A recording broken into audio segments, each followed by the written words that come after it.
Bienvenue sur votre chaîne préférée Akhbar al-Blad de Hassan Atlemsan. Macron devra sortir du déni s'il veut sauver la France.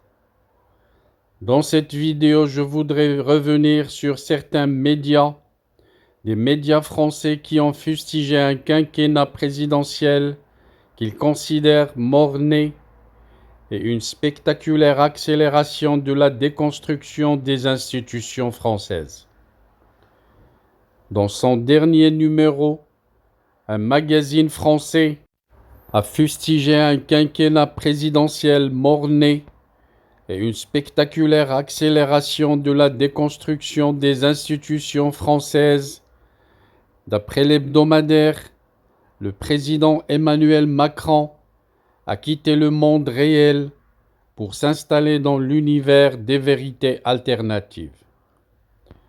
Le remaniement à minima du gouvernement, l'allocution d'Emmanuel Macron en prélude au Conseil des ministres, puis son interview depuis la Nouvelle-Calédonie, sont à l'image d'un quinquennat considéré mort-né.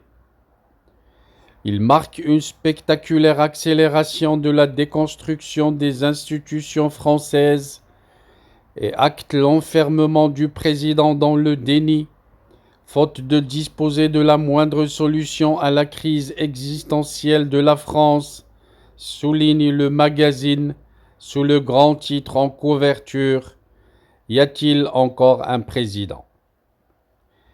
Au terme de 100 jours, dont le bilan se réduit aux dramatiques émeutes qui ont embrasé quelques 500 villes sur l'ensemble du territoire, la confusion et le flottement n'ont jamais été aussi présents à la tête de l'État, relève la publication, ajoutant que le remaniement se limite à la promotion de proches du président. Il acte le rétrécissement de sa base politique, mais révèle aussi la vraie nature du macronisme, à savoir la prise du pouvoir par une coterie d'aventuriers à la faveur de la défaillance de François Hollande et de François Fillon, puis à sa conservation grâce au coup de dé de la guerre en Ukraine, soutient l'hebdomadaire français. La méthode stupéfiante qui a vu la première ministre reconduite par voie de presse, puis les ministres entrant ou sortant égrener leur départ ou leur nomination, témoigne du mépris d'Emmanuel Macron pour les institutions dont il est censé être le garant. On ne voit plus aujourd'hui ni président, ni gouvernement, ni majorité, ni parti, mais une galaxie d'auto-entrepreneurs pour lesquels la communication semble tout et le sens de l'État rien, le destin personnel tout et le bien commun rien, dénonce la publication. Et de poursuivre que les interventions d'Emmanuel Macron ne sont pas moins déstructurées, que son mode d'exercice du pouvoir, non seulement les mots ont divorcé avec la réalité, mais ils s'y sont substitués. L'efficacité du gouvernement a été saluée et le rétablissement de l'ordre républicain célébré, alors que les stigmates des émeutes témoignent de la sortie de toute limite de la violence, que la police entre en rébellion et que s'installe un climat de guerre civile qui donne raison à la prédiction de Gérard Collomb, soutient-on. Le satisfecit sur le progrès des services publics est démenti par le limogeage des ministres de l'Éducation, de la Santé et du Logement, conséquence de l'effondrement de ces trois biens essentiels pour la vie quotidienne des Français.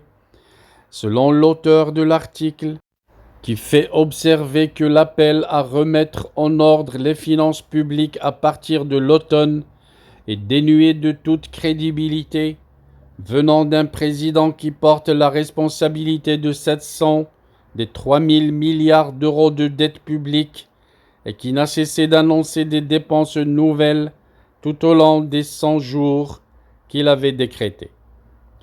Selon l'hebdomadaire français, Emmanuel Macron a quitté le monde réel pour s'installer dans l'univers des vérités alternatives, relevant que les faits montrent que la France fait exception parmi les démocraties en ayant enchaîné depuis 2017 3 crises sociales majeures, le mouvement des Gilets jaunes, les protestations contre la réforme des retraites et les émeutes urbaines qui témoignent de la désespérance de la France périphérique, de la paupérisation de la classe moyenne et de l'anomie de pans entiers de la population du territoire qui vivent dans une contre-société régie par la loi des trafiquants et du communautarisme. Le modèle économique de décroissance à crédit est insoutenable, qui allie croissance nulle, baisse de la productivité, chômage de masse, décrochage de la richesse par habitant et montée de la pauvreté, laquelle touche plus de 9 millions de personnes, alors que l'économie française affiche désormais le profil d'un pays émergent, proche du défaut, avec un triple déficit des finances publiques, 4,7% du PIB, de la balance commerciale, 7%, et des comptes courants, 2% du PIB, renchéritant.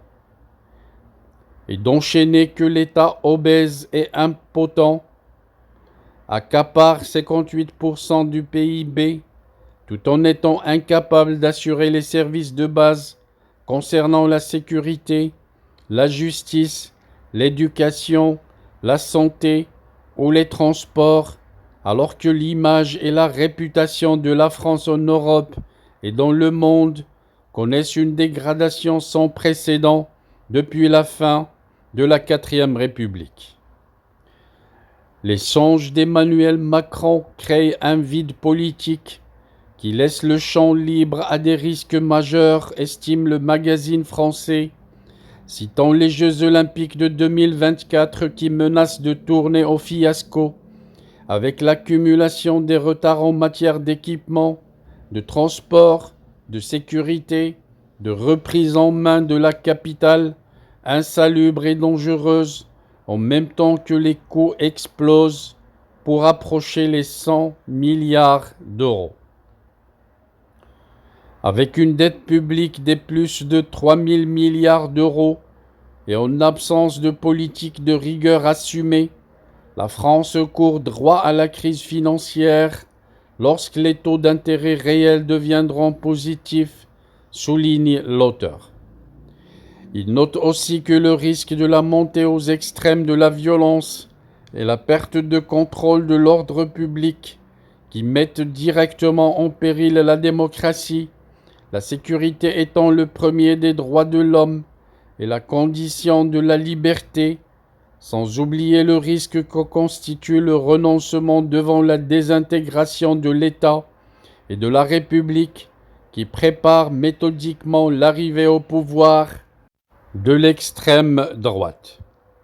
Selon la publication, un sursaut reste possible, mais à condition qu'Emmanuel Macron sorte du déni pour se confronter et confronter les Français à la vérité sur la situation de la France. Mais est-ce que Macron est capable d'en sortir? À l'écouter parler, je ne pense pas.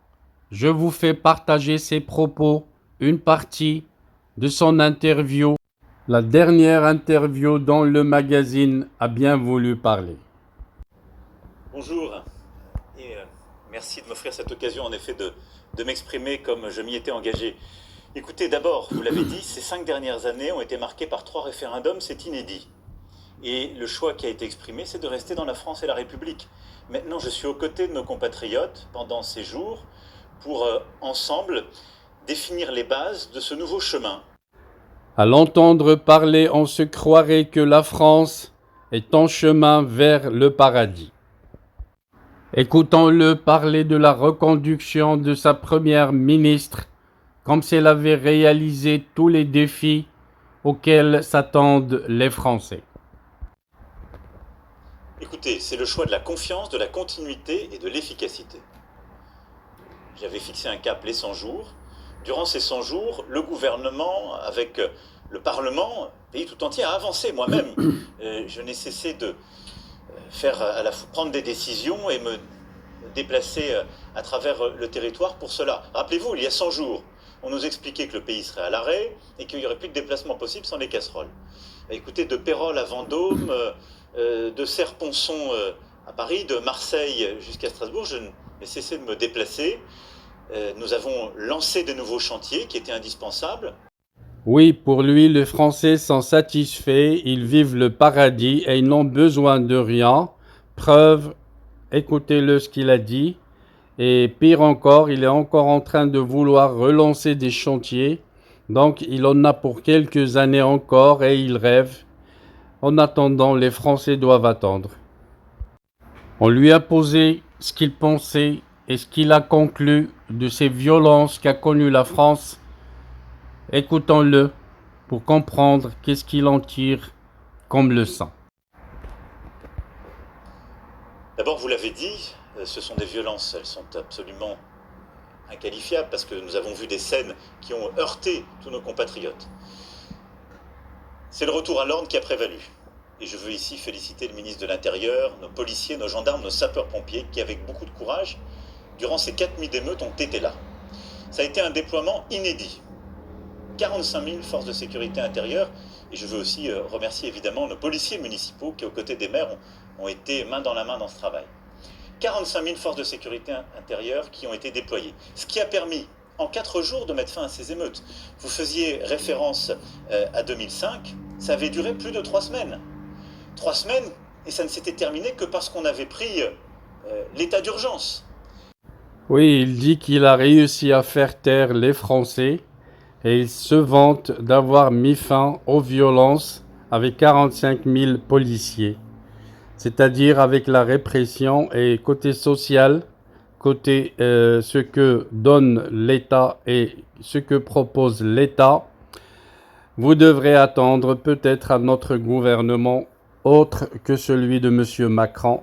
J'en reste là parce que il me donne envie de vomir. Je préfère m'occuper de mes oignons. Bonne chance à vous, messieurs les Français, mesdames les Françaises. Si vous en avez marre d'écouter ce que dit Macron, ou si vous désespérez de vos attentes qu'il résolve les problèmes de tous les Français, vous pouvez faire un saut sur Akhbar al-Bled pour déstresser. Je vous promets de ne plus parler de lui.